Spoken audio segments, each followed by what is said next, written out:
La Lanterna, a spotlight in Italian football, is a podcast that dives into the beautiful game seen from the eyes of two fans from the oldest team in Italy's point of view. My name is Fabrizio Cardone, Canadian and Genovese, together with my friend Matt Killen, an American-born and Genoa fan. Every week, we'll tell you all you need to know about the only team you need to know about, Genoa CFC. Plus, we'll have guests and provide updates from around the magical world of Italian football.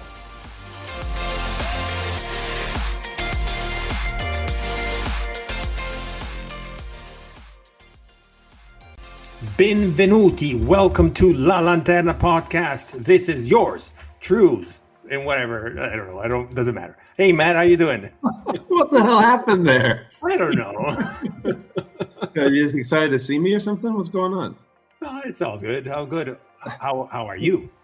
I'm doing well. It's good to see you. It looked like going to be a fantastic 3 points, but we ended up with one. But I guess I'll take it.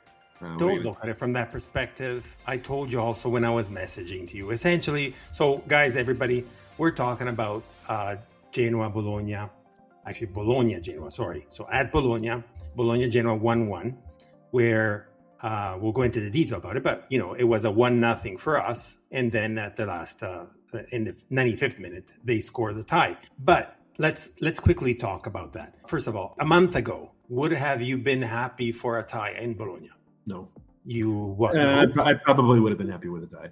I'm being a little bit facetious. I think that yes, fair enough to say with Bologna being where they are on the table and all of the other things. But come on, Fabry, we had this game that the entire match, even when we were messaging as the game was going on. I get that. Hold that thought there for a second. So before we go with that, we had the game. I'm building it up to that. Bologna is definitely by far the surprise of the season. No question about that. Thiago Motta has done an amazing job. It was a work in progress for over 2 years, so it's like a buildup. It's not something that happened overnight. It's something that was planned, or not that they expected it, mind you, but they reached the 4th spot, so it was like the Champions League spot. Not after the 5th games. We are at the turn of the season, so we're in the 2nd leg now. We're sitting on the 5th spot at par of other big, gigantic teams, Milan, Juventus, or Juventus, and Inter, right? So what I'm trying to say is, like, they're playing up with the big guys. Yeah. Especially after 19 matches. Yes. Bologna have had a good campaign so far. We're halfway through the season. They're sitting on 5th spot right now. They're above, like you said, the likes of the Scudetto winners last season, Napoli. They're above Roma. I forgot about them. They're above Lazio. They're above Atalanta. So they're above a lot of teams you would have never put in there. But look, I understand that a point's a point and our mission's our mission, and it definitely counts towards. Hold it. No, I was only trying to reinforce the fact of where Bologna is. We're in agreement that they're the surprise of the season. That means it's not an easy match away. It's not an easy opponent to face. We're not used to see Bologna up there. If we were talking about an AC Milan or an Inter, we would have been seeing this differently, for sure. But let's go to your point. The match started. We have to say that there was an issue with flu. Like, there was a severe attack of flu that decimated. Our friend Alex Pugno doesn't like that word, but it decimated a lot of players and even some staff members. They had to stop the bus on the way to Bologna because the second in charge of Girardino was sent to the hospital for this virus attack. Not only we arrived, I'm not saying at the levels of that match that we played against, I can't remember now, but at the same time, we arrived there not in pure, fair, healthy conditions. A lot of players, even last minute, had to give forfeit, such as Puskas and other players and so on that I can think of. But, you know, Strootman was not there, and other players couldn't play based on the fact of this flu. Mm-hmm. So I am certain, almost anyways, that some of them were semi-fluish in a way. It seemed like it was going around for sure. I mean, that was the report that the influenza was all throughout the team. We had players who were weakened. A whole bunch of things were happening, and these guys are all traveling together, so it's not exactly like they're quarantining. So, yeah, I think it's fair to say people were impacted in some sort of a way. I'm not giving justifications. I'm only giving you statistics, but facts. And then, obviously, to what I was saying before, Bologna to be where they are, they have They haven't lost in Bologna. I was listening to these statistics and I forgot about them. But I think they have lost. Last time they lost in Bologna was like quite a while ago. They haven't conceded in Bologna for over 6 or 7 matches. The stats were quite high, meaning that it was going to be a difficult match regardless. And we know also Thiago Motta, I think he also won one of the coaches of the month or something like that. We went up first. So I get your point. It was a little bit fortunate. The goal just because, in my opinion, hear me out, and then you can put your 2 cents on it. But so it was a free kick that was. It seemed like Malinowski was going to take it because he's our goal scorer from the outside the box. So it was a free kick, and he left it to Gudmundsson. Gudmundsson, it was on the left side of the pitch, looking towards the goal, and it kind of like went into the box, surpassed everyone. Nobody managed to catch it, whether it was through headers or legs or feet or anything. And it seemed to me that the goalie saw the ball only in the last minute. And it basically entered when he realized about that. He wasn't able to catch the ball and it went in, which is great. But in my opinion, we're a little bit fortunate on our side. I don't know how you see it that way. I mean, I think it was an excellent ball that came in. They were saying it on the broadcast, and yes, maybe the keeper did see it late, but the whole point of it is this was a really good ball. No one happened to get a foot on it or a head on it or whatever, but from where it was taken, the delivery was fantastic. And look, maybe he saw it late, and maybe that was why it went in. Maybe he could have done better. Blah, blah, blah, blah. Maybe. It was a great ball from Gudmundsson, and we got the goal. And I think so. The first half. It went basically, we managed to contain the match. We were at par at Bologna. Mind you, we ended the first half with 3 shots on goal for them and 1 for us, which our 1 was our goal. Yeah. It was kind of how we've been playing most of our matches this season, I think. I mean, barring a couple, and this, anyone who I got kind of riled up. We'll talk about this later with some of the Dragoshin stuff, but seeing some other commenters who are clearly not watching Genoa play, I think you look at the stats and the box scores and the numbers and you think, well, these guys are lucky to be on the pitch half the time, which is total bullshit. I think it's the way that we're playing and the way that Gilardino is setting the team up. We're not having possession all that often. We're not always knocking at the opponent's door and getting an enormous amount of chances, but we're very good at being clinical when we have those moments. And to your point, I think this story was more so us kind of battening down the hatches, as we say, and holding on in the second half. But in the first half, we were very much in the mix in this game as much as Bologna were, and we had that early advantage. And it didn't look like, okay, well, any moment Bologna have to get an equalizer. They just deserve this kind of equalizer. In the first half, it was really, I think, going into halftime, you look at it and you say, well done to Gila and the boys for getting us set up in a great position away from home against a good team, as you mentioned. The first half, I didn't see any negativity or things to fix or whatnot. Actually, I thought it was as usual, at least lately. I'm seeing Gilardino doing an amazing prep work on the, what was that, like half British there, prep work? A little bit like an amazing prep work with respects to the preparation of the match, understanding the opponent and so on. So he put, with whatever players he had available, again, to the point of the flu that I was talking to before, and the whatever bench was left, not only with the bench that we have, but if you include on top of that also 2 or 3 of our starting 11 that were out, and we had to already use some of the benchers in our starting 11, it actually turned out to be an amazing match for the first half. But then Dr. Jekyll and Mr. Hyde. Second half was a total different story. It could have been. That's why I also wanted to comment on that, the flu factor in the beginning, that the lack of luster, the lack of focus, the lack of physicality and or stamina, I suppose. And for sure, Thiago Motta did some changes in the second half, was a total different story. And again, we're on a away match. It was tough. And we did an amazing job with whatever was left of the lungs of each player to withhold the attack, because at the end, I can't remember the stats, but it was something like over 20 shots at the end of the second half for Bologna.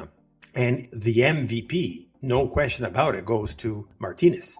Yeah, you have to give it to Martinez. It ended up 21 shots from Bologna to 3 to us. 8 of those were on target. Some of them were fantastic, absolutely world-class saves from Martinez. And, we were kind of unlucky in that last stretch when they got a scrappy goal, which I think, if I'm not mistaken, came also from a save. Yes, it was. We rounded back. But, Bologna definitely put us under pressure in the second half. And it seemed like, though, even going into that final period, that, hey, we might be able to get out with all three and we might be able to kind of keep a clean sheet intact. But at the end, it wasn't to be the case. Again, I don't necessarily buy into the guys being completely worn out. I mean, I know it's kind of what it is. It's a lot of the same players. We rotate, but not probably all that much. And I don't necessarily look at this like, well, this is, once again, is evidence that we can't close out games. I don't see these results in that same way. Like, for me, this isn't like a tired legs goal. I don't think that that's what's going on. But, 7 minutes of extra time is a fucking lot of extra time. I'm not sure the match called for that much. I was kind of pissed off to see that number was raised at the end of regular time. Well, half of that was also because of the injury that, honestly, I thought we lost him for Sabelli. And that definitely did not help on the extra time. So in the end, it ends up being a draw for us. To your point, like, a point is a point, and our objective this season effectively is a point a game, and we're continuing with that. We've met that objective at the halfway mark of the season. It's a good result against a good team. Just sucks because it would have been fun to walk away with this one, but when you look at it, Bologna had a lot of opportunities. They ultimately got their equalizer in the very end of the match. But I'll say it this way, I guess. You're not going to look at this match and think that anyone in our Rosso blue colors looked like they, didn't belong, or we were angry at a player, or we didn't get the right result or something like that. And I don't even think with Gilardino, there's a lot to say tactically that he got wrong. It just is unfortunate that we didn't get the 3 points. True. Like, if you remember also our friend Joe from Inter, he was talking with respect to the fact that Genoa has now become a team that is feared in a way that it's going to be struggle in order to get points. So let me turn this around to say, okay, it sucked that we didn't get 3 points. That's true, but I know it's not the same thing. And then we're playing a lot of ifs and buts here, which doesn't make sense. But ultimately, on the paper, we could have easily lost against Inter and Juve, and we got a point on each match. So if I turn it around to you to say, would have you preferred a loss with Inter and a loss with Juve and a win against Bologna? Would have you been more happy, or are you happier with this result? And I've talked about placement number 1, placement number 2, placement number 5 of Serie A right now. I think it's 6 of one when half a dozen of the other. I think it's nice. I personally am past the point of being wrapped up in the story, and this is a credit to Genoa of how we're performing against the top teams. I think that's great, but the novelty's over, which I'm fucking excited about, because I think a lot of seasons we go against these teams and sometimes that's all we have to hold on to. I remember famously, I think it was a win against Milan several seasons ago, being down from a lot of goals, like all these other things that happen. Obviously, we get the win against Juventus, our last campaign when we were up. There are moments that are exciting and they make you feel a bit better at the end of the day. But I think for us, it's about continuing to progress to our goal and to get higher and higher up the table. And so 3 points is 3 points. So I'll take the 3 points. However, we're going to get the 3 points. It's a credit to the team that, when you see these matches on the fixture list, we're maybe slightly less nervous than we would be before, that we're not. I remember in previous seasons when we were kind of going through the coaching carousel, we had Ballardini or Davide Nicola or some other guys. It kind of was just like, wherever we possibly can we just get a fucking point? And if we had a draw at the end of the match, it was salvation. Thank God we got something from this match. And we're not in that place right now, which is good. So it's not very different, right? Yeah, and it's wonderful. I mean, it's since I've supported the side, I think it's the best we've been for a long time. Yeah. I think it maybe going back like 6 or 7 years, maybe it was a little bit better, but it's been a really good start to the season.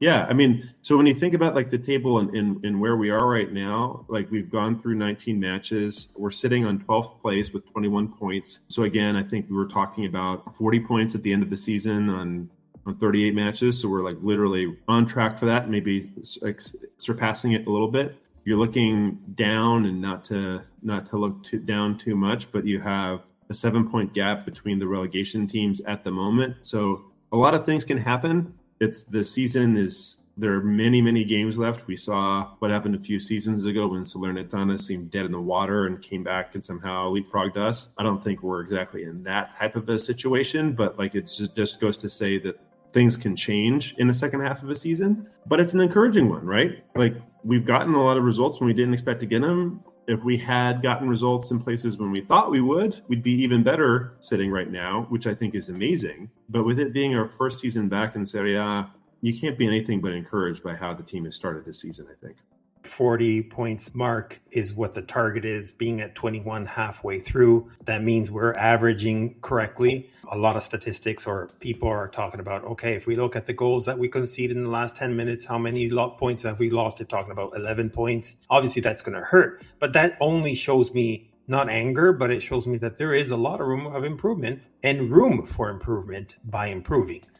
Now, what we need is obviously to see, and we'll talk about that right in a second, but obviously we have to see what happens now with the transfer market. But secondly, also not only focusing on our playing well against the big teams, but also against the minnows or the smaller ones or the mid to lower table.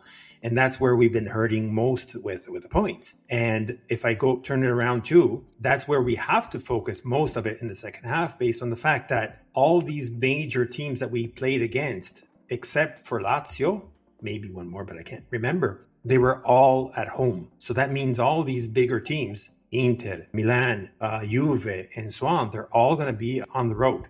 It's going to be more difficult. That's what my point is. So that means that we have to totally focus on the other matches now. Absolutely. Well, every single match still has that importance, and you're right. Like, it's not that we're going to look at the results we had against some of the top teams at the beginning of the season and think, well, we're just going to get that again now in the return fixture. I think it's going to still be a difficult match. So looking at what we're going to do, what's possible in the transfer market, do you think there's a lot that's going to happen? Obviously, what has been talked about most are actually some departures that we've had. I don't know if we actually directly talked about it on the podcast, but we've had Hefty go on to Montpellier. So that's already official. He's already gone. He's already played. And the first match that he played, and the team won. So Sylvain Hefty, not expecting to see him back for the remainder of the season. It's just a loan. I don't think they have an obligation to buy. I don't remember. It's a right to buy. They have so they can, but it's not a. That's for $3 million. Yeah, and it could happen. I think we talked a little bit earlier. It was surprising. Maybe my figures were a little bit off, but you and I were both looking too. This $3 million seemed kind of like, well, it's not a bad thing for Hefty, but it seems like we're maybe at a break even or maybe slightly a loss from what we initially paid Young Boys for him. But I guess I can't remember now the figures. I think it was around the 4.5 maybe mark. But you remember also that those price tags have to be offset by what their wage is and so on. Yeah, there's other aspects to it. So there's the evaluation based on that and so on. So that's how you determine whether you're at a loss or not. I'm not too good at understanding it to that level to explain it well anyways, but I think it's something to that regard. So would it be a loss? I don't know. I mean, if you look at it from what we bought and what we're selling, yes, but I don't think on the books it shows as such. Very least in concept, we're not paying his wages the second half of the season. So bittersweet for me a little bit because I feel like when we first signed, obviously Hefty is technically still a Genoa player. He's at Montpellier for the rest of the season, but he could very well come back. We still own him. But it's a little sad because it seems like the writing's on the wall that he's going to be leaving Genoa at the end of the season. And his first campaign, I think he was really a favorite in the Gradinato Nord. He was a very aggressive player. It was a really dismal campaign. And he was one of those guys that was not afraid of the competition, was seemingly stepping up in play, and maybe not always the most. He did actually have, I think, more moments of technical brilliance in that lone half of a season in Serie A than we ever really saw from him again, which is kind of remarkable. But that second half of the season, out of the new ownership under Spores, he was the general director at that point, the sports director at that point. He was one of the 7 purchases that we have done, and Hefty was the best player at that point. It seemed that way, yeah. And he was showing his class. And I think also he had feel like we have generally gotten behind players that seem to really kind of work hard for the shirt and put in, performances like that. And he was kind of one of those type of players too. So obviously it's not quite panned out since then. He didn't feature nearly as often in Serie B. Well, he had like a groin had the injury for most of that campaign. It was a big thing. He had those big comments when players were maybe going to be leaving Genoa after being relegated, and he was standing by the team and everything. And then we didn't really see him because of the injury. And then when he was back, he wasn't really the same player. And in this campaign, we've not seen him feature quite as much either, and seemingly kind of fell out of favor, at least in terms of the first choice fullback in Giardino's system. But after Hefty, it's just blank, right? Meaning there's nothing else that happened since. So right now we only have a whole bunch of rumors to talk about. So the first one's still on the outbound, if you don't mind me saying, is Jagiello. Seems that he might be leaving us as well, heading towards... Jagiello was going to Germany, I thought. I don't think it was Union Berlin. Hertha, still within the 777 galaxy of teams, but it's rumors for now. Most likely it could happen, but it's still rumors. The other one obviously is always on every transfer market is Puskás. It seems the likelihoods of Bari, of Spezia, and maybe someone is even commenting on the cyclists, our neighbors, our wannabe Genoese team called Sampdoria that might be interested also in Puskás. And the Ramu. And also we're sending Kudlu back home. And then I think more or less, except a big name, nothing really has been mentioned, anything else on the outbound. Galdames. Galdames is another one that has been always wanting to be pushed out because other than the locker room being a good component of the locker room, on the pitch, he didn't really show anything that was worthwhile keeping anyways. And then I guess the only one that we can talk about on the outbound anyways is Draguzin. Well, rumored to be on the outbound. Yeah. So there's two things that are kind of swirling right now. We've all been kind of scratching our heads and saying, is Fabrizio Romano drunk or is this actually happening? Like what's going on? And I think the two that we understand have been submitted. Apparently terms have been agreed and it's up to the player. So we'll see again if any of this is actually true. And you'll have to correct me because with this being different countries and everything, I can't remember which one is pounds and euros and what the actual fees are. But if I remember, the valuations are similar. So the two teams, obviously Tottenham in the Premier League offering 25 million, I think, euro with potentially 5 million. Sorry, I have to say, let's go back a step for 1 second.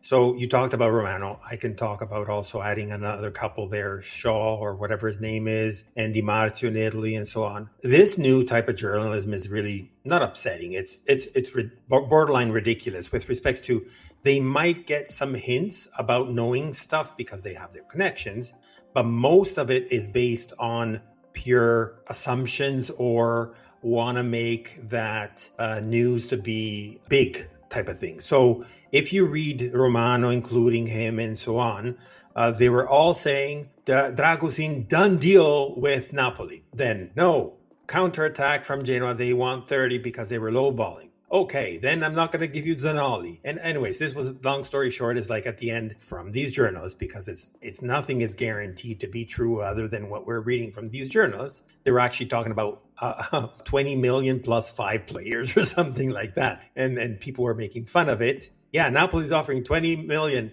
then 5 players, then 2 pizza margaritas, and this and that, right? To my point was that is we have to really be careful. And to your point also, you even mentioned it, like, do we believe him or is he drunk? But yeah, sorry, go on. Tottenham. Yeah, I mean, I know. Like, we know, like, we have to get all this stuff out of the way. None of this we know is actually real, and I think that's the important up front. But what I was saying before is that Tottenham have offered 25 million euro, apparently, with potentially 5 million in add-ons, and the other new rumor, I think as of this morning or maybe yesterday evening, was that they would also include a young player on loan, I think just for the campaign. I don't even know if it's with an option to buy. This player called Jed Spence. For people who are less familiar, he's more of a fullback. He actually fits much more of like a hefty type of a replacement player. Correct. He had a really good season with Nottingham Forest a couple seasons ago, which got him on the radar. Tottenham actually paid 20 million for him. He's not really featured a ton. This is back in the Antonio Conte era, if you remember. that part of Tottenham's history, and played a little bit for them. I think he's been on loan a couple of times. He was on loan to Rennes. He's been on loan in Leeds for a handful of months. He hasn't played really all that much for them, but kind of a pacey, young, maybe a little bit naive player. There's another famous manager in England. He previously was a Middlesbrough player. He actually was only on loan at Nottingham Forest. And they basically were willing to let him go because a famous coach in England had said this guy, he could either be in a top club in Europe or he'll be in non-league football in 2 years. And I can't tell you which one he's going to be because of it's all between his head.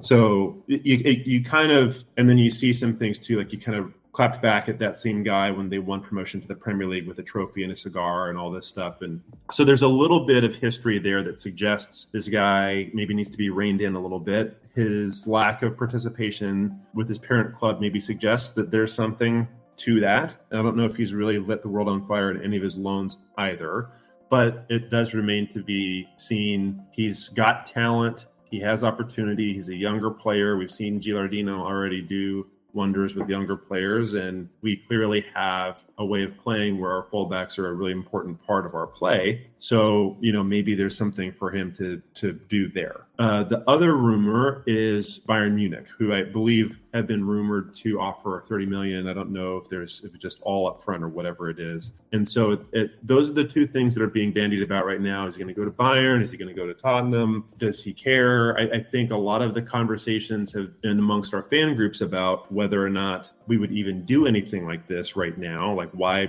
execute the deal in January? Why not do it in the summer? The only reason why I think any of us are putting any credence to any of these things is it seems like every time there's an update with more concrete information that suggests that maybe the club are moving ahead. But I definitely am in the camp of why right now. I think we have we have other players who can play in the position, but Dragusin, I think, has been our best center back, and I don't think that's really super surprising. I mean, we did see the impact of Bonnie being injured, and so you can talk about Bonnie's impact to the team too. I personally am a Voyako fan, even though he's kind of green and needs some experience. And of course, we've had Vasquez, who we've been playing as a fullback. So if you have Vasquez, he comes back into the center back role, and then you put Spence as like the backup behind Aaron Martin, or maybe on the other side behind Sabelli, then, you can kind of see what's going on here and why we might do something like that. But it still kind of feels like, why not play the season out, make sure we lock in ourselves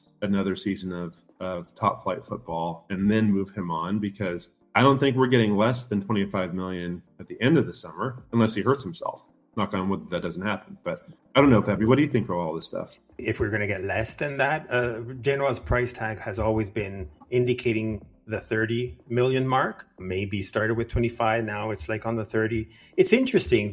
For the first time, I can't think of it happening in the recent years anyways. For the first time, I'm seeing like some sort of like a bidding execution on a player of Genoa that I can't remember happening in the recent history.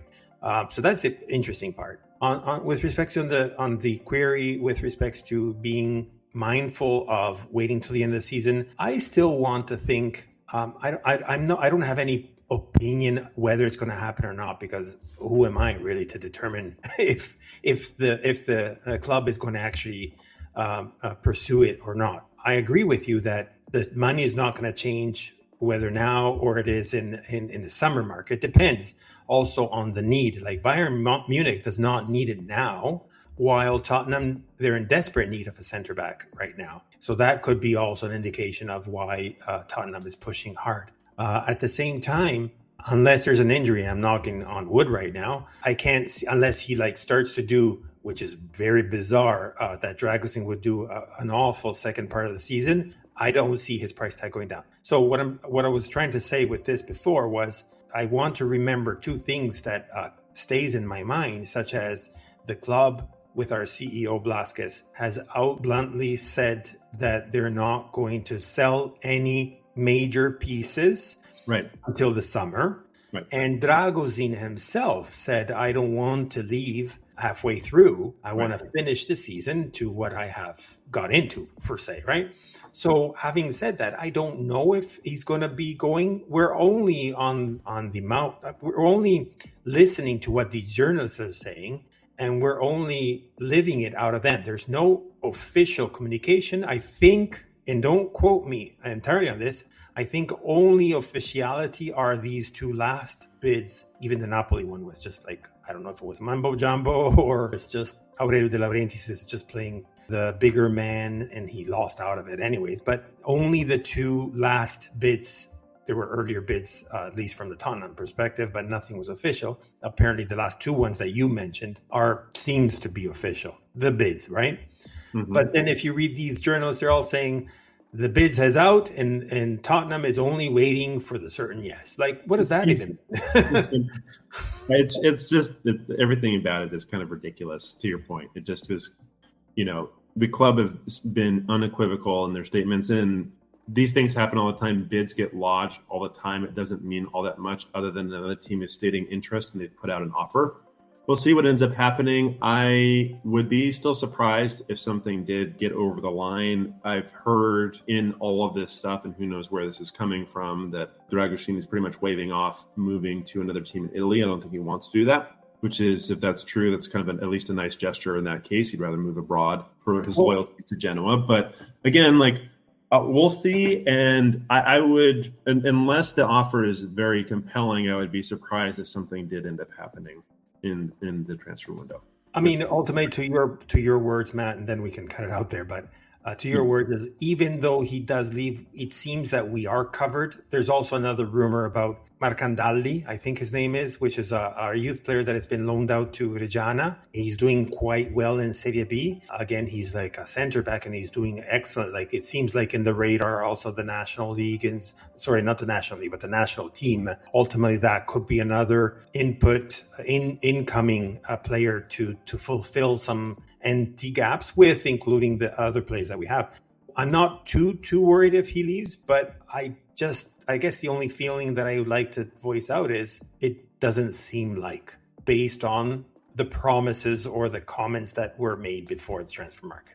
So transfer market is fun, but at the same time, it's nerve-wracking. 1 month is way too long, in my opinion. A lot of people were waiting some major some incoming players since January 1st, but nothing on the incoming has been really confirmed anything.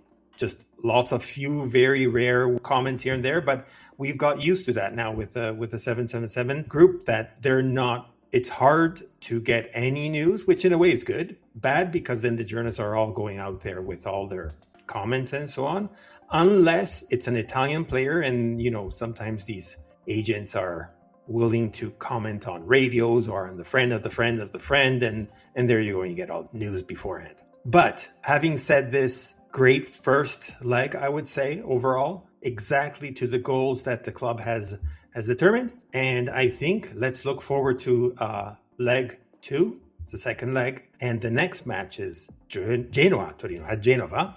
And we have our special guest coming right up after the break.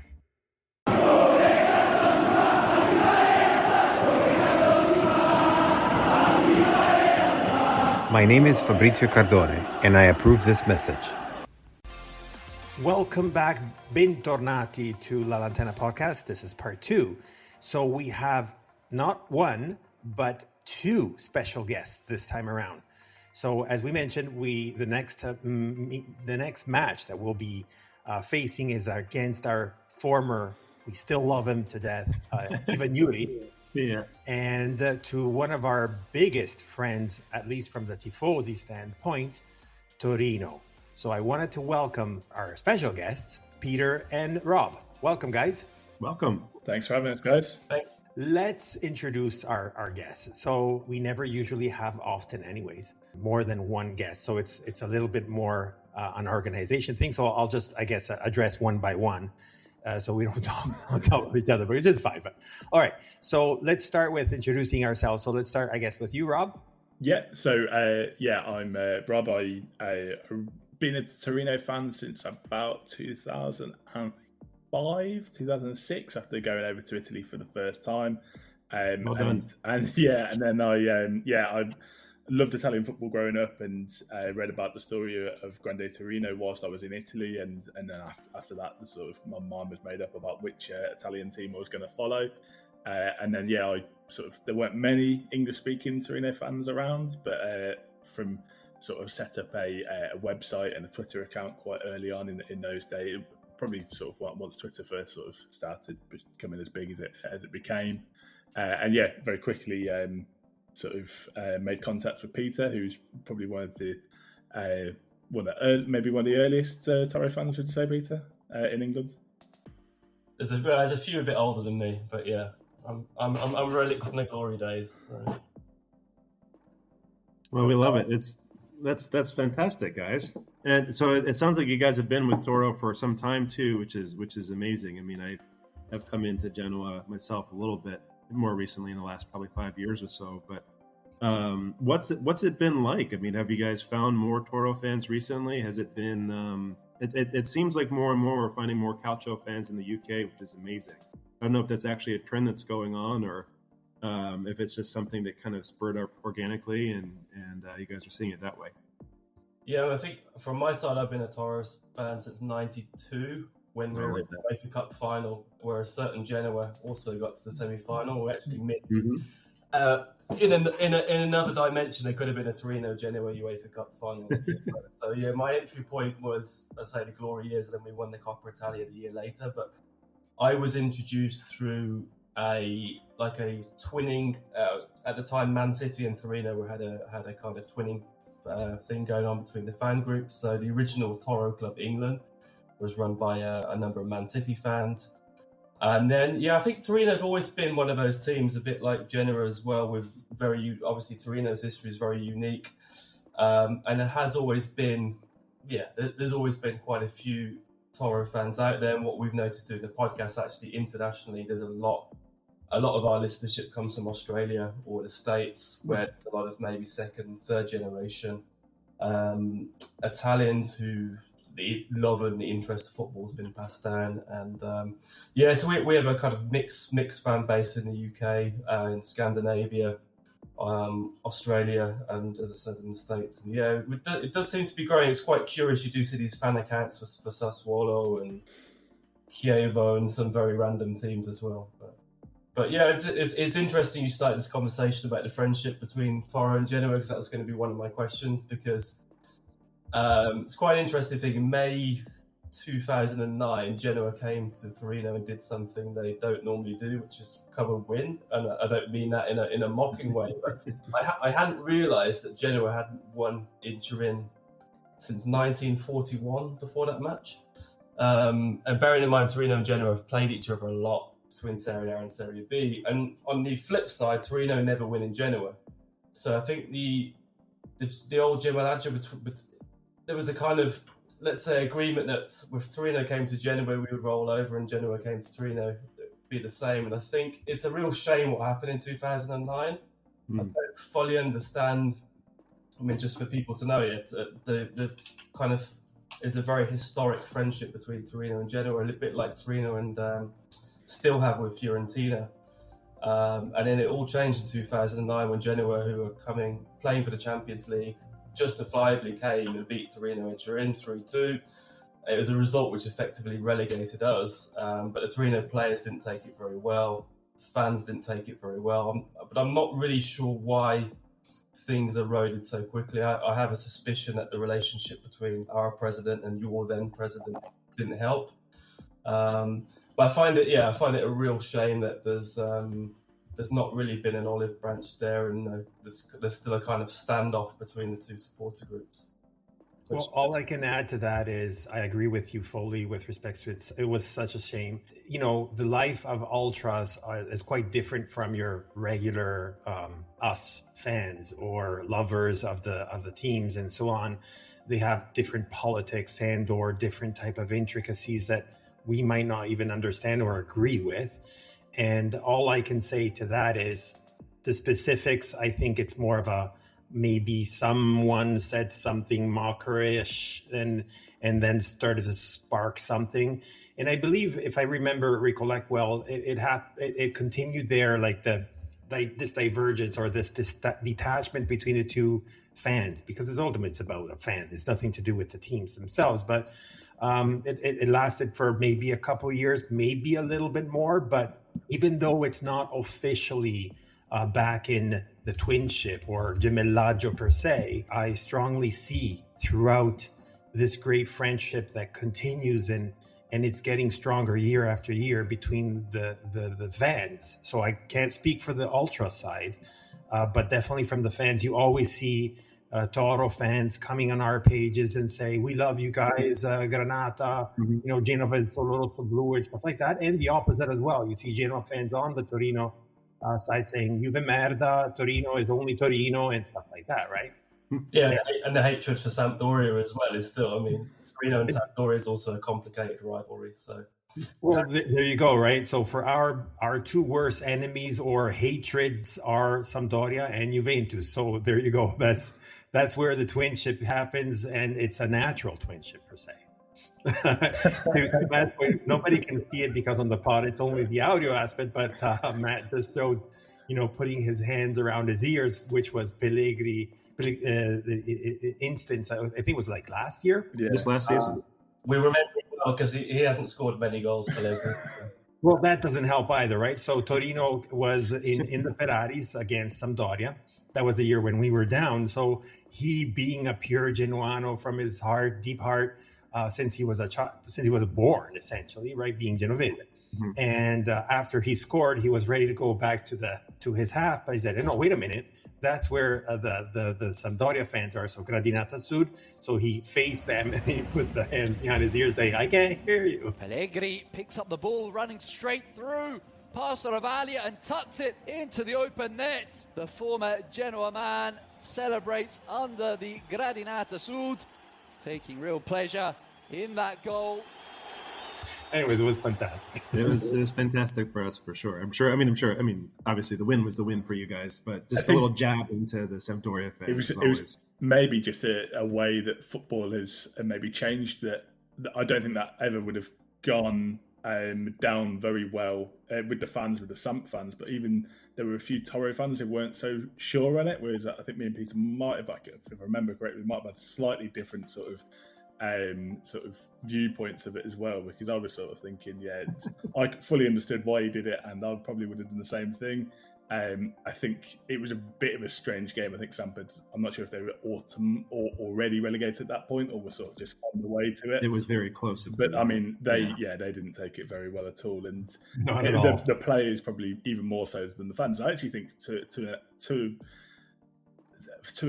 sort of aspect of it, I think some of the fans probably actually almost appreciated that, a Samp fan would have done that if the roles were reversed. And I think the players actually maybe took a little bit more. I think I joked to Peter that I think it was Bruno Amione showed more passion in trying to attack Pellegrini than he did in the 90 minutes.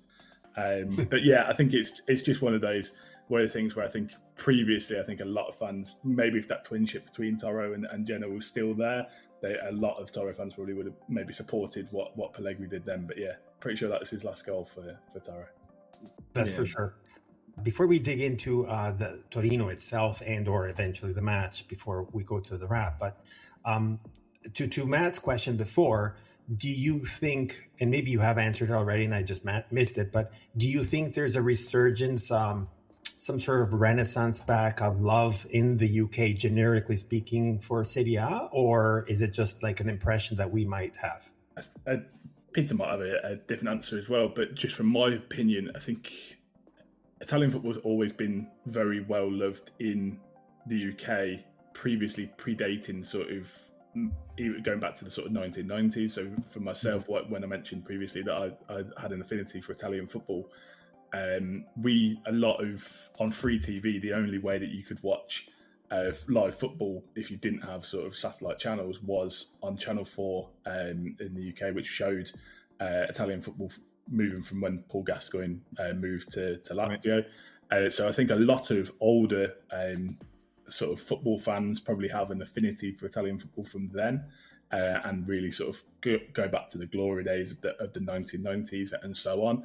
I don't see, personally, I don't think there's as much sort of love for Italian football now. I think if you look at the product of the Premier League, it is obviously the most expensive and most highest amount of paid players and managers, and the transfer fees are ridiculous and things that Toro and Genoa could only dream of.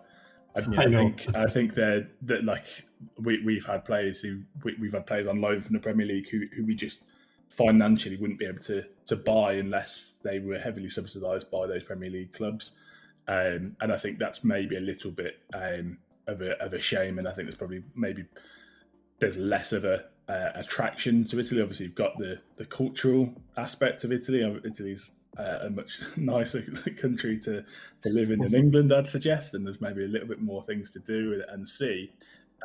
But yeah, I think from nowadays, I think actually in the UK you probably get actually a little bit more of fans who, maybe younger fans especially, attach themselves to a club, a player rather than a club. Obviously, when Ronaldo moved across to the other team in Turin, there were a lot of you'd see a lot more Juventus fans around in the UK, but that wasn't because they were Juventus fans; it's because they were Ronaldo fans. Yeah, I think to jump on what Rob said, in the UK is a cult following for Italian football. So it was massive here in the 90s when it was the best league in the world, when it was on every week. And a lot of people then attached themselves to an Italian team. And I think now it's a lot easier to watch Serie A again. There was a period where it was on random TV channels. So I think now there is a bit of a resurgence, but it's to an extent it's with those people who were followers in the 90s and the early 2000s. I'd suggest. Yeah, it's obviously in North America it's a little bit different too. We didn't have. I wish I grew up with Football Italia or something similar. I think in Fabry's experience probably would have been different than mine because I think there was more Italian football coverage on cable TV and things of that nature in Canada actually than in the States. But it is something. Seems like it's growing bit by bit a little bit. It helps us in a strange way, I guess, with the CBS rights being there and also from the Champions League. So you have the offshoots and things. And it seems like that's making a little bit of a difference. But it is one of those ones.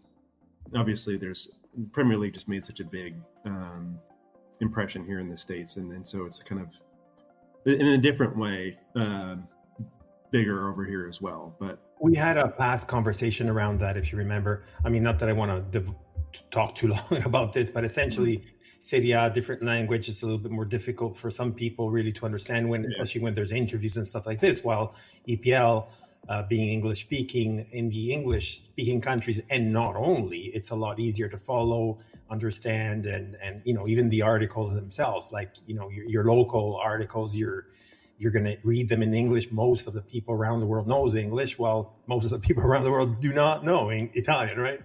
But I guess that's also another natural aspect of that as well. And I think the other difference is the Premier League is a broadcast experience by and large, whereas Serie A is all about going to the games and being part of that tifo, and that's totally that's very unique, and I think that's still the big difference between the two leagues. Rob and I went out to Turin a few weeks ago to see a rare Torino crushing of Atalanta, and it was just you just remind yourself of the kind of choreography and the whole theatre that is going to watch Italian football, which you don't get in the Premier League. It's a very different experience. It's very, very. That was one of the rarest occasions. We had some guys from the podcast from Atalanta, and they were saying, rightfully so, that Gasperini usually kills all his pupils, like meaning all his former players that now have become coaches usually don't do well when playing against him. But that 3-0, if I'm not mistaken, that's what you're referring to, against Atalanta was something else. It was, I mean, I think Atalanta had I don't know what they'd eaten in their pre-match meal, but I think Napoli must have stayed in the same hotel this weekend, because the way Napoli played yesterday was pretty much the same as Atalanta. It was just, very, very strange. So now let's go quickly back to Torino itself. So tell us a little bit more about yourselves with respects to, is there a club, fellowship, where you guys meet, how do you watch the matches, etc.? I mean, you did mention the TVs and so on, but like as a group or even if you're by yourself. Yeah, so a bit of a strange thing actually, that me and Peter first met 10 years ago, and then we only live about an hour and a half away, but in the UK, but we never actually met up again until we went away for three nights just before Christmas. So we've actually technically only met each other twice. Although, yeah, after spending 3 days with each other, I think Peter probably needs another 10 years to get before he meet up with me again. But yeah, there's not so much as we've got maybe more of a online presence. And when we met the chat groups.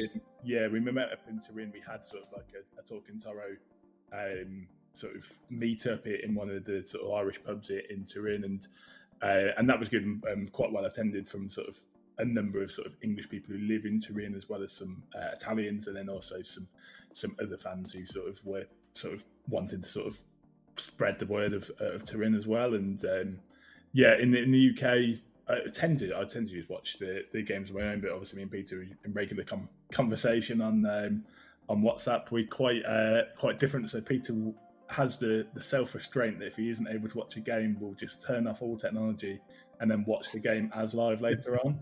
Where I can't do that. So I need to know the result. Is like I need to have updates on whatever. And I think about around a year ago today, I was at one of my friend's wedding. We were playing Empoli, and we were 2-0 down by the time that the photos were being taken. And then by the time the photos had stopped being taken, I was walking back into the reception area. It was 2-2. So I probably had the best evening ever at that wedding. Rob's face before and after those pictures was totally different. Yeah, exactly. I think I'd I'd literally got the notification saying we were 2-0 down just as they were saying, they were calling me over for the photos. But yeah, it ended okay. But yeah, I think probably would have had different photos if we'd been winning. But and then we just it is on the sort of pay TV channel here in the UK in terms of watching the games, but it's probably actually easier to. I mean, other than. Unfortunately, I think the game on Saturday is what they have in the UK is a sort of I can't remember what they call it, but it's like a blackout. Yeah, it's a blackout. Sorry, so it's a blackout that you call in the UK. So they can't show any football between sort of 2:30 and 5:15 in the way of trying to protect local football in the UK. It's a little bit outdated, very old-fashioned. So it's a way I think to try and protect sort of local teams. Because obviously, if they were playing Manchester United v Liverpool on a Saturday at 3 p.m, people wouldn't go and watch their local team down the road. And I would imagine in the next couple of years that will probably just get taken away, and that possibility will still be there. But obviously, for Italian fans like myself and Peter, it's a little bit annoying because I don't think there'd be many people other than us two who'd be sort of not going to watch a domestic game because Genoa Torino is on the TV. But yeah, that's interesting. I had no clue. I had known about that obviously within the domestic competitions, but I didn't realize. I guess it kind of makes sense in some sort of a way, but that extended to all the other fixtures as well. Yeah. That's kind of bizarre. Interesting. I had never heard of it myself either. No, strange. So most of our dialogue is scathing WhatsApp messages about Toro players for an hour and a half every weekend. But yeah, I used to live in Turin between 03 and 06 to coincide with 3 magnificent Serie B seasons that Torino had. So I saw, I've had kind of different phases where I've had season tickets and then I lived in Switzerland for a while, so it was a lot easier to go and drive across to Turin, and then having this kind of it is nice being able to pretty much watch every game live in the UK as well. So it kind of all works out. But yeah, I saw a lot of Genoa when I was in Italy as well. Just Genoa and Torino at the time were very often in Serie B together. So So off topic, but I think it's still very important for our listeners themselves. Torino is such a beautiful city. It's also defined as the Paris of Italy for its beauty and so on. To go back in history, it was the capital of the Kingdom of Italy back in the 1800s and so on. So you can think and see of why the beautiness and the royalty that Torino has. So I'm looking at it from a perspective when you look at tourism. Obviously, you know the big names, so Roma, Venezia, Amalfi Coast, and so on. A little bit Milan because of the capital of fashion and shopping and so on. But there are other cities like Torino, specifically in this case, and or Genova, which are very left, off the beaten path of the tourism itself, just because there's so much to see in Italy in general, that these ones are overlooked, not necessarily totally, because there are getting obviously a lot of tourism themselves, but from the generic maybe on the North American perspective, more than in the UK, are a little bit less, talked and discussed about. And yeah, and for that, I'm saying, if you have a chance, don't forget to go and visit Torino City and Torino matches. No, it's the historic centre of. I think the historic centre of most Italian cities are beautiful. But Torino, it's got some of the biggest piazzas in Europe. I think since the Winter Olympics in 2006, there has been a change. Torino's always been quite a reserved city. It's not really been a city that's actively promoted itself, or I wouldn't say actively welcome people, but it's been a lot more open to tourism over the last 15, 20 years. And I think you have a great thing. You have the hills, you have the wine regions, you have the river which runs through it, you have these magnificent Baroque architecture and piazzas in the centre of the city, and then you have the mountains as well. So it is a city it's a very livable city, and a beautiful city as well. And it's one of my other favourite cities. Not going off topic, is to link to the last Genoa match, Bologna as well is another place. So That's very true. So going back to Torino, I was looking at some statistics, and I've seen in the last 3 years, if I'm not quoting that incorrectly, seems Torino's in love with the 10th spot. Yep. So, and right now you're sitting on the 10th spot as well. So I guess what I'm trying to get at with this is, what's your sense, your feeling, your comments with respects to not only the arrival of, so there's a little bit to ask here, not only for the arrival of Ivan Juric, with the love and hate relationship that there is with your president, and what's happening this year. I guess it's a lot to talk about, but whoever wants to start first.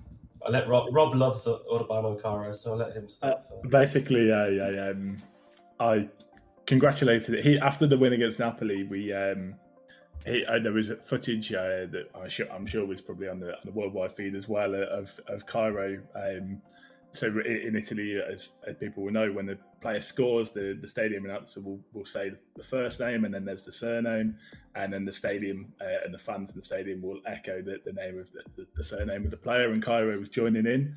I think it must have been for Vlasic's goal. And I messaged Peter, and I thought I was like, I quite like that. So yeah, I've now got a sort of a reputation as being Cairo's biggest fan. But I think you're probably going into a little bit too much detail here about Juric, which might be one of your next questions. But I think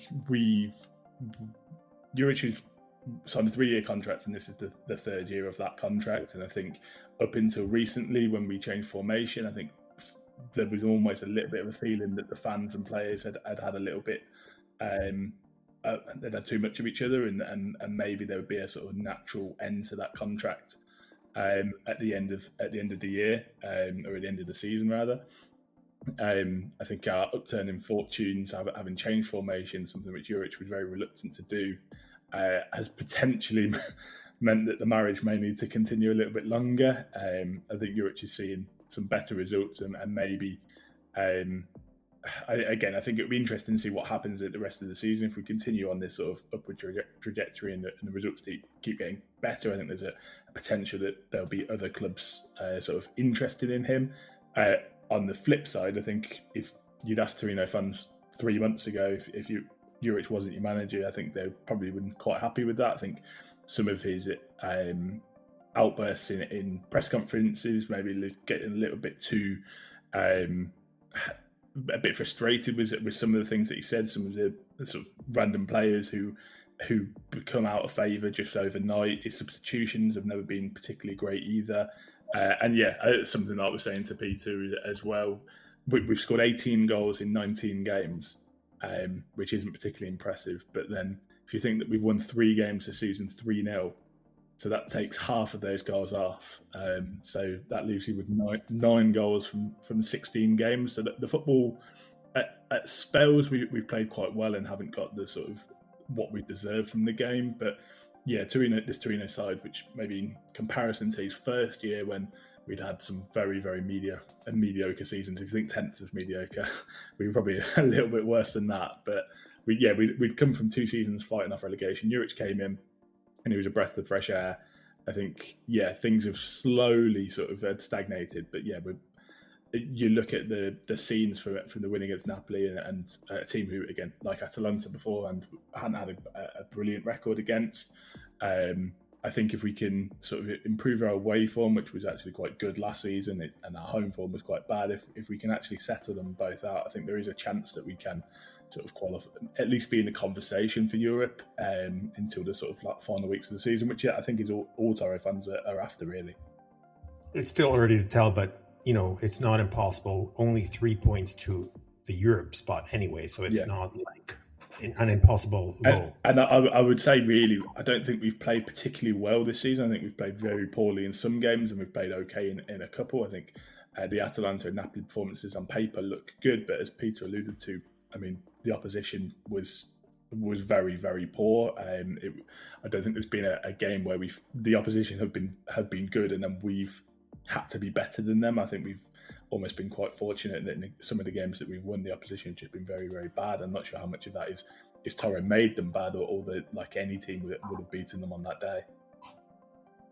Yeah, I mean, I think it'd be interesting to hear your view on Juric, but the frustration with Juric is he's brilliant at preparing games. He's less good when the game plan, or the kind of natural course of the game goes against Torino a little bit. His substitutions are never very good. The flip side is our squad big enough, which raises the question. We're always kind of one or two players short, and it's usually fairly obvious where those holes are, and that's a question of investment, and that goes to the slight frustration with the owner. Last year we missed Conference League football by a few points. We messed up so many home games against Salernitana, Verona, Empoli. We dropped loads of silly points, which if we'd had a decent backup goal scorer, a little bit more creativity, would have made a difference. This year we're really missing a decent left-sided player, possibly a decent backup forward as well. And if we get those in January, it could make a difference. But Juric's football, the first season was quite heavy. He's into his death metal. It was quite death metal. It was a real breath of fresh air. And it's suddenly kind of become, or very slowly become, like death by a thousand cuts. It's loads of possession without ever hurting the opposition. And whether this kind of, as Rob alluded to, we've switched formation to play with two strikers, be a bit more direct, and it has made a difference. But the Genoa game this weekend, it's fairly key because whenever we get a good result, we never back it up the following week. So it's probably good news for you guys. I was going to say, so thank you for opening that topic. No, if you're alluding to the fact of asking me what do I think about Juric, obviously we had him a few times actually, but it was more at the beginning of his tenure as a coach. So he was still in the rookie phases or understanding where his place was or getting more experience essentially. And with our former president owner, which you can sympathize based on the conversations of Cairo, which I think in a way they were very similar, different yet very similar. Obviously, that was one of our major issues in the past. But as I mentioned early on at the beginning of the recording here, we will always love and have great words to say for Ivan Juric, always.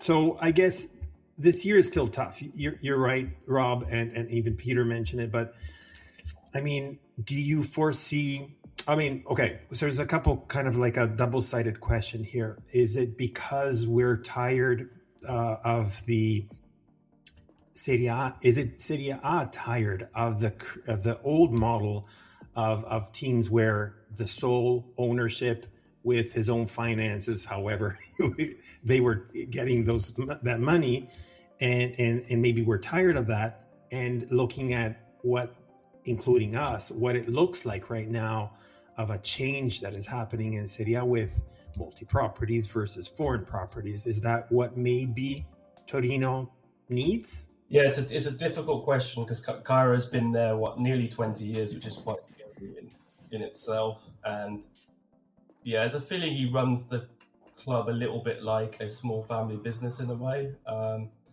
It's a very kind of the hierarchy everything's quite deferential to him. I think within the hierarchy, there's not doesn't seem to be a massive amount of influential people within the club, or necessarily a massive amount of autonomy. At least that's the impression from the outside, and that was definitely the case in the early Cairo years where he was trying to do everything himself. This model, the interesting thing, in 18 years, he's not really ever looked to sell the club, I don't think. There's never been... very occasionally, some Torino fans get very excited about a Red Bull connection, which I would personally not like to see, but I think that's just a bit of lazy kind of lazy debates on Twitter, or people trying to put two and two together. In terms of this model, I don't know. I mean, you look at some of the other Serie A teams, it's not, you had the kind of Chinese investment at some of the bigger clubs. You've had the American investment, and it's hard to see. Obviously, look at what's happened with Fiorentina, and the kind of some of their off the pitch stuff is really impressive and quite progressive. But it's hard to I don't think there's kind of enough evidence that it's really working elsewhere as well. That's from my side. So as much as I would like to see a change, I'd like to see a change within the club or within Cairo, just to be a little bit more, to take a few more risks, to kind of, to modernise the club. We did have some quite good news before Christmas in terms of finally getting a new training complex. But on the flip side of the coin, I'd be, having witnessed Torino go bankrupt as well, and witnessed 10 years of Serie B over the last 30 years, I've also got to be a little bit cautious about what you wish for. And what I wish for really is for the club, even within its existing structure, to modernise and to recruit perhaps a few more kind of forward-thinking people. That's kind of from my side. I'm interested to see. I don't know the Genoa situation intimately, but I have seen. I've kind of quite interested to see how that model works out for Genoa as well. No, sorry, I'm quickly jumping in before Rob can answer, but the model that we've seen with the current multi-property, obviously at the beginning, there were a lot of people scratching their heads saying, oh my God, what's going to happen now? Is it going to be like that pyramid type of style like City, where if you're not on the higher ranks, you're like one of the funding player for the bigger team, especially also now with the talks of Everton being bought out. But what we have seen is and that's what also declarations from the ownership and so on was, it's all independent. They're only leveraging certain aspects. And of course, I can only speak for 777 Partners, which is the ownership currently for Genoa, but they're run independently with different ownerships and different management style or whatnot. But what they want to leverage is the scouting or the marketing or wherever. You can see that in how it's run in certain companies also in the United States, where they have different, the satellite companies or whatnot, but they leverage, HR, finance, and all that stuff. Obviously, the finance part is all individual and it's not shared. So far, so good. Let's put it that way. And I think it just gives a higher heavyweight when it comes to the power of purchase, I suppose. That's what it looks like, at least from our perspective. But wherever they said that they were going to do, they put their word to it. And that was the good thing. So far, we can't complain. Obviously, fans are known to be not necessarily always unbiased, right? So when you look at other teams like Standard Liège, which they're having a trouble season, or Vasco da Gama in Brazil, where they were having a little bit ups and downs and so on, when you listen to those words against the ownership in moments of trouble, it's not necessarily reflection of the truth, but you have to look at it from a holistic standpoint and a step back.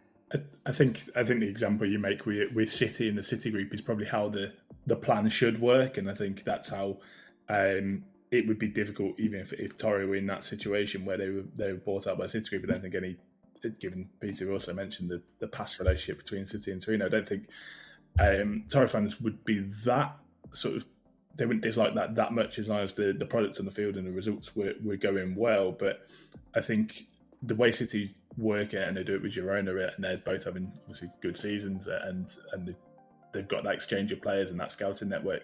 I think sometimes how it goes badly is what you see with Watford and Udinese, where if you look at the Udinese squad list, I swear every player has had a spell at Watford at some point. I think whoever sort of rates lowest in the fitness tests in pre-season has to go over to Watford for the next season or something like that. But I think something we and Peter have discussed on the podcast, I think Torino, if you look at the way that Netflix and Disney Plus documentaries have become so popular on football teams in the last couple of years, if you look at Sunderland on Netflix and Wrexham on Disney Plus, maybe a bit more sort of relevant at the moment, I think Torino would be a prime candidate for one of those style documentaries where you can sort of focus on the current team, and then also go back to the history and focus on Grande Torino and the stories of tragedy that have unfortunately sort of beset Torino throughout the years. And whether you did it,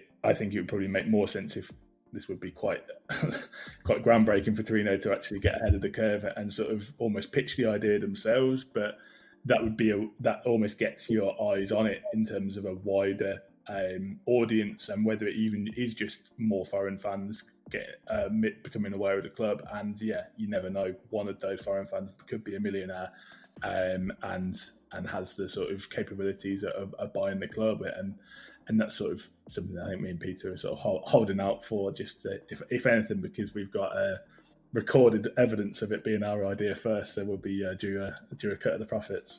All right, so I guess let's go into more specifics of what's happening this weekend. So on Saturday, we'll be meeting yet for the second time. So this will be the first match of the second leg. So the first leg, we saw what happened. It was in if I'm not mistaken, in Torino, where at the very dying minutes, and that's something that at least for us has been our biggest, negative aspect of our season, of getting these goals at the dying end minutes of the match. And so the match ended 1-0 for you guys. But now it's going to be at the Ferraris. Ferraris is known to be like this fortress with tons of fans, with almost sold out season tickets this year, first ever for the city overall. And it gives that sense of the 12th man, with the stadium English style, where they're a little bit more closer to the pitch rather than other stadiums like similar to yours. What's your sense, and what's your take, and what's your predictions, I guess, with the match? I think at the beginning of the season, we did our predictions. We both predicted Genoa to be the surprise package in a positive way. I thought I found Genoa in the past, especially under Preziosi, were a bit of a supermarket. There were too many. Players never hung around for very long. A lot of different nationalities, which in itself is not a problem, but started to lose your identity a little bit in the final years. And you mentioned the coaching changes, and Genoa and Cagliari were just famous for hiring the same coach 3 times a season. Whereas we looked at Genoa at the beginning of the season, you brought in some players that we thought, well, I wouldn't mind in Torino looking at that player. I'm thinking of Retegui, but also we were linked quite heavily with Malinowski. I'm quite glad in a way we didn't sign Malinowski, because I'm not sure he's what we needed. And then obviously I've seen, over the last 6 weeks, I've seen bits of Genoa, and you've become seemingly quite hard to beat, quite resolute.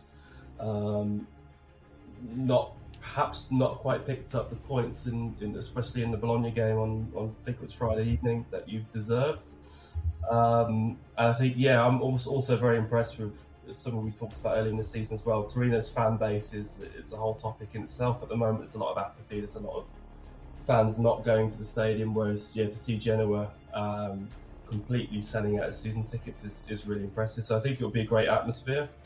The other thing I wanted to touch on, which without taking it off topic, is Torino and Genoa have always exchanged a lot of players as well. So you think back to Gigi Moroni in the 60s, and Torino had a relatively successful spell 5-6 years ago, we kept buying players from Genoa, which worked out, like I think of Ansaldi, Izzo, Moretti, Iago Falque. We bought all of these players from Genoa, were a bit careless in kind of letting go.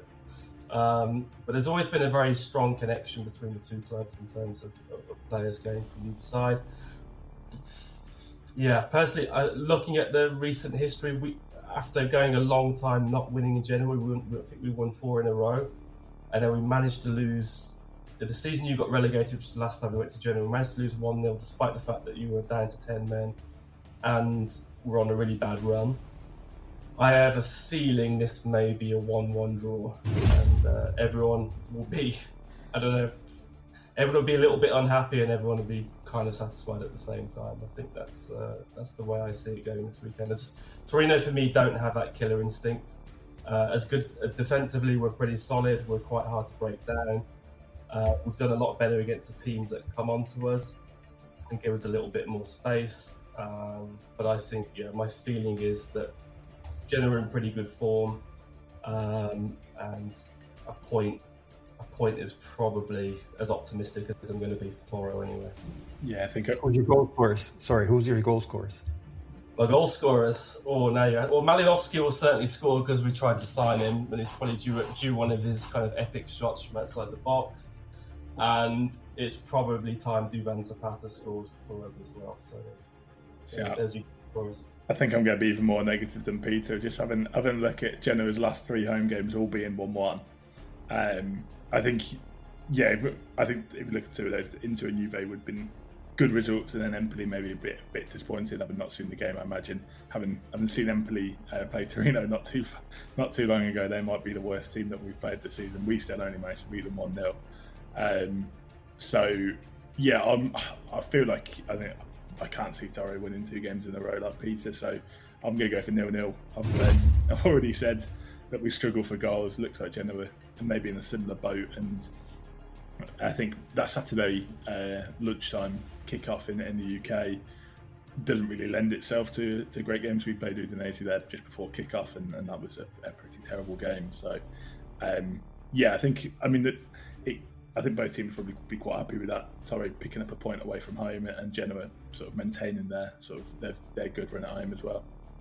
I think what Genoa have is you have some pace in the final third, which, as good as our defence is, our defenders tend to prefer to play against quite physical opponents. So depending on how brave tactically Toro are, and whether we do come and play quite high press and allow Genoa space on the counter attack, that could be a good point for Genoa. But so match predictions: Genoa, Torino at the Ferraris, which I think helps us a little bit. It's a really important one for Genoa. I know we say that it seems like every single week. I know every single week we've been fortunate to feel we're getting a little bit closer to our goal. But when you look at this and you look at actually where these 2 teams are in the table, Torino are only a few positions above us, but there's kind of a sizable gap. We're sitting just ahead of Lecce on both on 21 points. There are several teams below us on 19 or somewhere thereabouts in there. We're looking up at Torino with 27, and it's another really big match, I think, because we get something out of this match. Lecce play Lazio, which I don't think will be a straightforward match for them. So it's something we kind of, ideally we get something out of it, and we do at least have a point to show for ourselves. I think it's going to be a challenge with Torino and with the talent that they have. There will possibly be some familiar faces at the Ferraris. We know about Juric, we know about Pellegrini, but I have to admit that I did not know that Sanabria, who we might remember from a few seasons ago, is a Toro player, and possibly we'll see him feature. I'm not sure exactly he's the number 1 threat, but he'll be a guy that, of course, will be putting pressure on our side if he is playing. Zapata has to be the target man, the guy to look out for our team. I think it's going to be, it gives us confidence that we have Retegui, that we have Goodmanson, we have pretty much a full strength side coming into the match. I think we'll score. I think it's at home. We've had a decent showing, I think, in front of our home crowd. We've been undone a lot.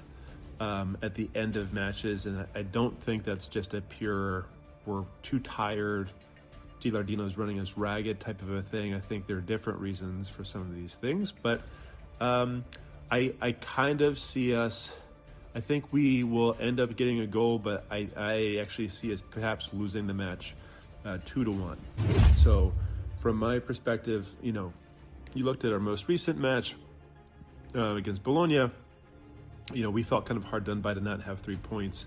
I think at the end of the day, we had a good game, we had a good match, but as we're taking in most matches this season, barring a couple, we're really looking for a counterattack. We're not playing the possession game. We do find ourselves on the defensive fairly often. We are forcing Martinez into amazing saves fairly often. This is one of those games that feels like maybe that can kind of come back and hurt us a little bit. I think that I don't believe we're going to boss Torino around the pitch. I don't think that there's anything like that we have versus what they have to offer. And I think our template for scoring goals has been relatively clear. Like either we're getting some individual brilliance in one format or another from Gudmundsson, or perhaps Retegui, maybe some fox in the boxness from Retegui, which, by the way, I think we're due for. We haven't seen that in a while. Or we're getting goals off of set pieces, and we're seeing our defenders scoring and things like that. And I think that's kind of going to be continually what we're going to see. In this one, I do think Retegui's due for a goal. Surprise, surprise, I'm putting our striker as the goal scorer. But I think we'll get on the mark. I worry a little bit. Juric, I think, I personally think he's a capable manager. Maybe some Genoa don't always agree with that statement. Maybe some Torino fans don't agree with that statement all the time necessarily, but I think that he's going to know how to line up. He's definitely a seasoned manager. And I think that Torino might be a little bit too much for us in this match. So 2-1, the final score for me. I know Retegui's kind of not been, he's been a bit in and out of the team. How has he been for Genoa? Has he been a good signing? It's hard to tell because he came from Argentina, where their league starts during the winter. So what I'm trying to say with this is he came in the summer transfer window already with almost an entire season at his on his back. So he came in, started stronghold, like the fourth, fifth gear, like he did very well at his debut and so on. But then he had this knee injury, which kind of dragged quite for long. And that's why we saw him in and out several times. And he just came back fully, apparently, from the infirmary notes anyways, fully recuperated and so on, which is good. That's the important part. But he's out of shape, out of form right now. So even when we saw him in the last match, his performance was quite brutal, almost to the point of making very rudimental mistakes and so on. So I personally predict that, as everybody comes from a very hard injury and long-term out, almost like 2 months without him, it'll take almost like a month, 4 or 5 matches before we get him back in shape. So I do not foresee him necessary. If not in the starting 11, he will come in later, but not for the entirety of the match. But at the same time, we can't really rely too much on him, where our lower spell, i.e. also that match that Rob mentioned before about against Empoli, was a full determination of our lack in the front. And that's where, with his injury, just made it even more and more difficult. Now we almost have everyone available, especially up front. Junior Macias is actually showing a lot more qualities that we were expecting from him. Gudmundsson is a rocking steamroller that's on everybody's mouth. And Malinowski, depending on the role you give him, I had several conversations with different people around this, but essentially, I don't think that Malinowski is the right player for Gilardino's Genoa. He is a great player. Why I'm saying this is, while I still believe he is a great player, and you can see the 2 goals that he has done with us were his typical signature goals from the outside the box. But at the same time, Gilardino's asking quite different type of approaches to the match by him. which are outside his typical role. And he's asking him to be a little bit more, I guess, flexible with respect to not always the same type of role, but to play a little bit differently. Having said that, what do I see about the match is I think it's going to be a tough match. I think both are great tacticians. Both come from the similar school, meaning both had Gasperini as their coach, but I guess the difference is Gilardino had a lot more exposure.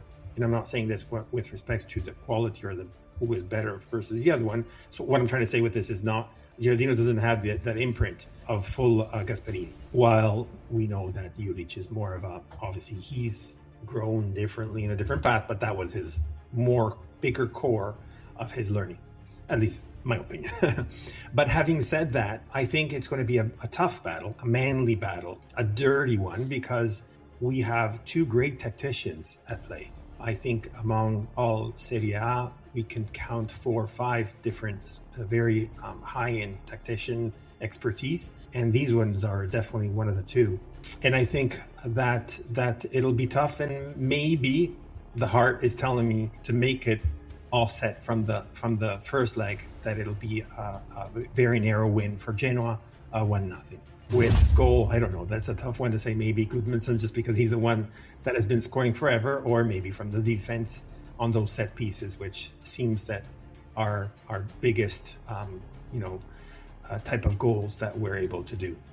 From a Toro perspective, I'm hoping that Dragusin finally gets his move and it's done before Saturday. I guess we are at a wrap. I wanted to specifically thank you both for coming on our pod as our guests. And for us, it's fantastic to see English-speaking Toro fans. Finally, we found you guys. And it's because it's wonderful not only to see fans from minor, and I'm saying that very lightly because we are not minor, but minor teams, meaning not your typical big ones. And we need to be more heard, I guess, out there, as it's not only about the ones that are out there that if they do not win, it's all about them not winning, while it's us putting a damper on these other teams. Anyways, so once again, thank you, Rob. Thank you, Peter. If anybody wants to reach out to you guys, whether it's from a Torino perspective or individually, etc., just quickly tell us how can people reach out to you. Yeah, so my Twitter is ToroRob76, and yeah, we don't have a standalone Twitter account for the podcast yet, but yeah, might be something we look into in the new year. And it's the Talking Toro podcast, if anyone wants to tune in and listen. And yeah, you might, if you want to tune in next week to hear about Genoa's 1-0 win, we'll credit you with the prediction. But yeah, we're a weekly podcast, and we don't just try and focus necessarily on the matches. We usually do a little feature piece each week on a past player or past match or a specific theme as well. So yeah, we try and we're kind of aware that a lot of the fan base we have are maybe quite new Toro fans, so just trying to introduce them to some of the different stories, and many considerable stories are in Toro's history as well. So that's awesome. We will definitely tag you guys on the posters we always pull out from the getting ready recording, and also when the pod comes out. So we'll definitely make sure to shout out for both your profiles and your podcast for sure. So once again, thank you again. Looking forward to watch the match, and never forget, always and forever, Forza Genoa. Forza Genoa.